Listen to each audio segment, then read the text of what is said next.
Olá, queridos, Deus abençoe você, sua vida, sua família. Estamos aqui de volta, também que vos fala, pastor Sérgio Santos, para trazer a você mais uma palavra de Deus, uma reflexão. Convido você para orar comigo e lembrando, você que ainda não se inscreveu nesse canal, você pode e deve se inscrever, ative o sininho de notificações, deixe o seu like, para que você possa sempre estar recebendo no seu aparelho mais uma reflexão. Vamos orar? Convido você para orar comigo. Deus, em nome de Jesus, traz a luz da Tua palavra, bênção para a vida deste servo, desta serva que está nos ouvindo nesse momento. Eu assim te peço em nome de Jesus e te agradeço. Você pode dizer amém? Deus te abençoe. Quero refletir com você um texto bíblico em Lucas, capítulo 22 e versículo 31, que diz a seguinte expressão. Disse Jesus: Simão, Simão, Satanás pediu você para peneirá-lo como um trigo. Mas eu orei por você para que sua fé não desfaleça. Quando você se converter, fortaleça os seus irmãos. Mas ele respondeu: eu estou pronto para ir contigo para a prisão e até a morte. Muito bem, eu quero refletir com você uma questão muito importante a respeito da minha e da sua vida, algo que nós não podemos deixar de esquecer.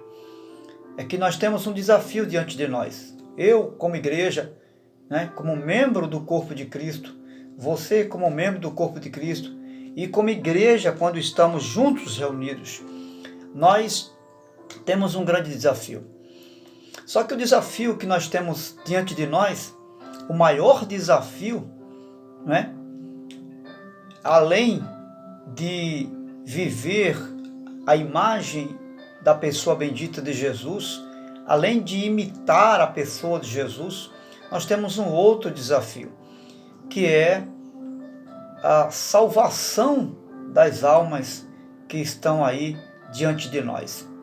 Só que existe um outro desafio que eu considero maior do que alcançar as almas perdidas lá fora. Por quê?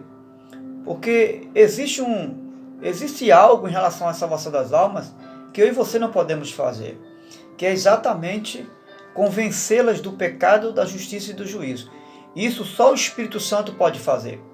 Mas existe um outro desafio que eu considero maior do que alcançar um pecador lá fora, que está do lado de fora da igreja, que é o fato de não perder os que estão dentro da igreja. O nosso maior desafio hoje não é trazer um pecador para dentro da igreja, é manter um cristão dentro da igreja. Esse é o maior desafio da igreja do século 21 que estamos vivenciando. Por que o senhor diz isso, pastor Sérgio? Porque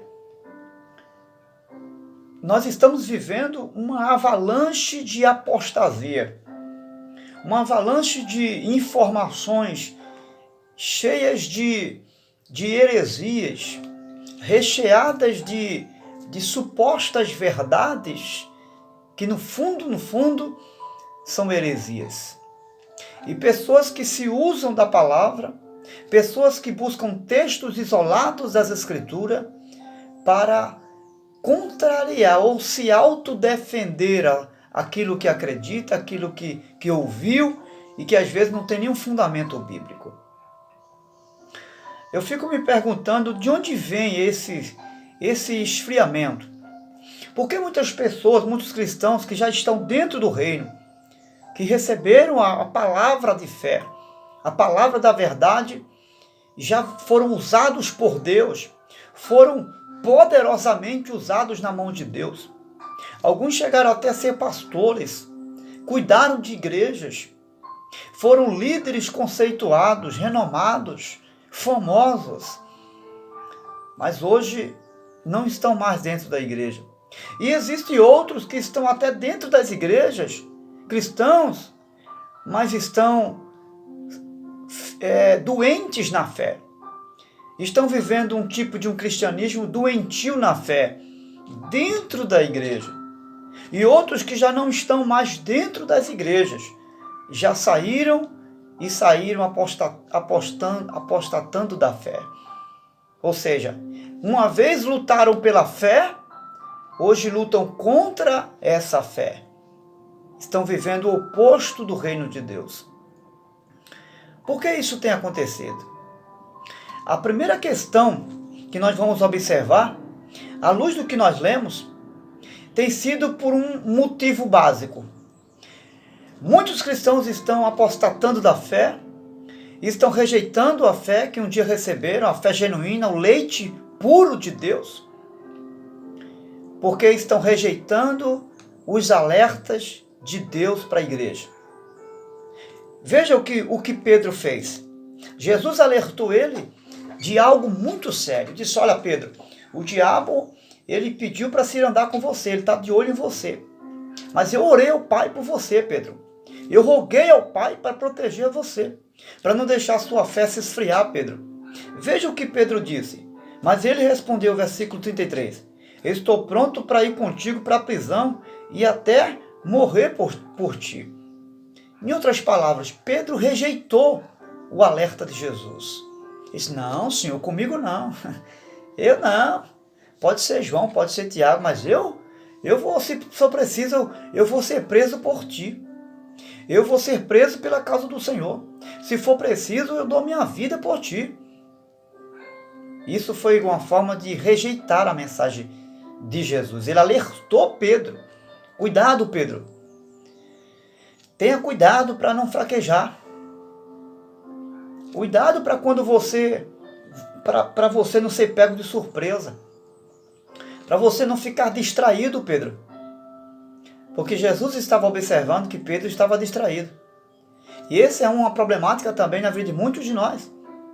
O diabo pega cristãos distraídos. E Jesus estava observando que Pedro estava distraído. Em alguns momentos da vida, um exemplo da distração de Pedro, que muitas vezes Pedro chegou reclamando a Jesus sobre quantas vezes tinha que perdoar alguém. Veja que Pedro estava ouvindo toda hora os ensinamentos de Jesus, mas Pedro estava retrucando. Pedro estava não aceitando alguns comportamentos de pessoas. Pedro estava impelindo perdoar, retrucando, batendo de frente com alguns ensinamentos de Jesus. E Jesus sempre repetindo a mesma coisa para Pedro. Lá na frente, Jesus faz um alerta para Pedro. Pedro, eu estou observando que você está distraído. Eu estou observando que você está dando brecha, Pedro. E Pedro rejeita o alerta de Jesus, tentando se auto-justificar, mostrando um excesso de confiança nele mesmo. Isso fez com que Pedro fosse alertado por Jesus. Então, um dos problemas hoje tem sido isso, a rejeição dos alertas. Deus está falando: cuidado, vigie, tome uma postura de cristão, não faça isso, não faça aquilo. O Espírito Santo está alertando a igreja toda hora. Vigie os seus olhos, vigie suas mãos, vigie os seus pés, vigie aquilo que você pensa. Olhem, procure fazer primeiro, não espere as pessoas fazer por você, faça primeiro. O Espírito Santo está alertando a igreja. Cuidado com o coração, cuidado com a mente. Veja como você anda dentro da igreja e fora da igreja. Mas as pessoas estão... O Espírito Santo está dizendo: Jesus está voltando. Ele vai voltar, pode ser agora, pode ser antes de terminar o culto. As pessoas não estão ligando para isso. O Espírito Santo está ensinando: cultuem o Senhor, venham para a igreja, participem dos cultos, não sejam negligentes na fé, sejam prudentes, sejam simples, mas sejam prudentes. O Espírito Santo está alertando a igreja toda hora, mas muitos estão rejeitando o alerta de Deus. Será que você não é um desses cristãos que está rejeitando o alerta de Deus como Pedro? Pense nisso, reflita sobre isso. Se você e eu não somos um daqueles que estão rejeitando o alerta de Deus, uma outra situação que faz as pessoas saírem de dentro da igreja, as pessoas comprometerem a sua salvação, porque muitos estão comprometendo a sua salvação, é o excesso da autoconfiança. Ou seja, O excesso da autoconfiança, ele vem por intermédio de um ponto. As muitas experiências da vida. Quantas pessoas deixam de vigiar porque se acha autoexperiente? Quantas pessoas deixam de se policiar a si mesmo porque acha que já domina o assunto? Tem pregadores que nem lê a Bíblia para pregar. Tem pessoas que vão dirigir um culto, nem ora mais, nem busca a direção de Deus, nem pede para o Espírito Santo conduzir ela no culto, nem pede para o Espírito Santo proteger ela de algum vacilo, não pede para policiar as palavras. Eu já sou perito, eu sei dirigir um culto. Eu sei evangelizar. Não faz um jejum, não faz uma oração. A autoconfiança. Pedro tinha uma autoconfiança. Que nada, Jesus. Eu traí o Senhor. Não. Eu vou até morrer pelo Senhor se for preciso. O excesso da autoconfiança. Por andar muito com Jesus. Por estar muito tempo na igreja. Por ter muitos anos na igreja de crente. Acha que já sabe tudo. Deixa de ler a Bíblia. Deixa de orar. Deixa de jejuar, deixa de buscar a Deus, deixa de ser humilde para parar e ouvir, não quer mais ouvir as pessoas, acha que não precisa ouvir mais ninguém, acha que não precisa mais de um estudo bíblico, vive debaixo de uma ideologia, de um achismo pessoal, de uma confiança pessoal, e a Bíblia vai dizer, maldito o homem que confia no homem. Está falando do braço da carne, eu não posso confiar nos meus méritos, eu não posso confiar, não importa se você é um perito no conhecimento da Bíblia, não importa se você é um perito em ideologia, em filosofia, em qualquer disciplina, seja ela no mundo secular ou da teologia, não importa. Você é um eterno dependente de Deus. Você não pode se achar autoconfiante. Você precisa aceitar os alertas de Jesus. Muitas pessoas caíram do topo, desceram dos lugares altos onde com muito sacrifício chegaram, porque se autoconfiaram, se acharam cheios do Espírito Santo e acharam que o diabo não os venceria. Jesus estava no deserto cheio do Espírito Santo, e foi o Espírito Santo que conduziu ele para o deserto. Mas sabe quem chegou lá? O diabo chegou para tentar. O diabo não tem medo de você porque você é cheio do Espírito Santo. Você não intimida o diabo. Não. Porque você conhece Bíblia, isso não intimida o diabo. Não, senhor. O que intimida o diabo na sua vida é você reconhecer a sua dependência total e todo dia de Deus. Porque quando você reconhece a sua dependência total e todo dia de Deus, você ora todo dia, você lê Bíblia todo dia, você se humilha diante de Deus todo dia, você reconhece a carência de Deus todo dia e você busca todo dia manter comunhão com a palavra e com Deus da palavra. Um outro ponto que tem levado muitos cristãos a saírem, a perderem a fé, a desistirem de Deus, tem sido falta de oração. A falta de oração, meu irmão, tem levado muitos cristãos a se desencadearem de Deus, a largarem a fé. Alguns têm ensinado por aí que não precisa mais orar, que Deus já sabe todas as coisas. Quem disse a você que nós não precisamos orar? Jesus é uma lição básica de vida para mim e para você. Ele orava constantemente. Se fôssemos páginas por página, ler a Bíblia aqui, mostrar a você, ele jejuava, não teríamos tempo para mostrar o quanto Jesus buscava em oração e jejum. Não se ausente de uma vida de oração. Lembra quando Daniel, ele dependeu de uma revelação de Deus para descobrir o sonho do rei? Ele era um homem sábio e de conhecimento, mas ele não sentou com Sadraque, Mesaque e Abednego para estudar a Bíblia. Não. Ele chegou junto desses seus amigos e disseram, vamos orar. Ele buscou orar. Aleluia. Você precisa de oração, eu preciso de oração. Não há uma ligação com Deus se não for por meio da oração. Sabe qual é um outro ponto que tem levado pessoas a saírem de dentro da igreja? Eu estou falando de pessoas que saíram de dentro da igreja e outras que estão com o pé dentro e outro fora. Você sabe o que tem levado pessoas a se esfriar? O distanciamento das coisas de Deus. Tem gente que está deixando de ir para o culto, Tem cristãos que não lêem mais a Bíblia. Tem cristãos que oram, mas não oram como deveria orar. Tem cristãos que estão vivendo uma vida mais distante de Deus. Pedro, quando chega a um determinado momento na vida dele, ele começa a seguir Jesus mais distante. Ele distancia a sua aproximação de Jesus.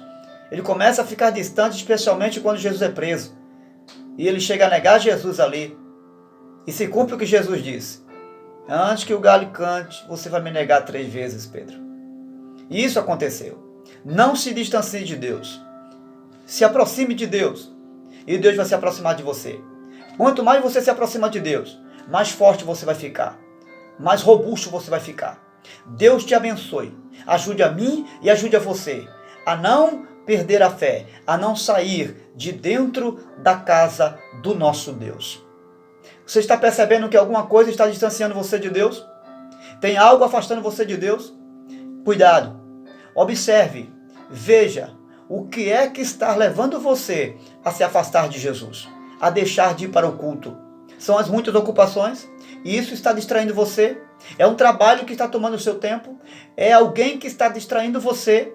É alguém que está tendo prioridade no lugar de Deus? Vigie. Isso pode tirar você da presença de Deus. Não apenas de dentro da casa, mas da presença de Deus. Deus te ajude. Deus me ajude. Deus ajude a igreja. E que nós possamos, o nosso desafio seja em salvar as almas que estão lá fora e trazê-las para dentro. E não ter o cuidado de manter os cristãos dentro da casa. Deus te abençoe em nome de Jesus.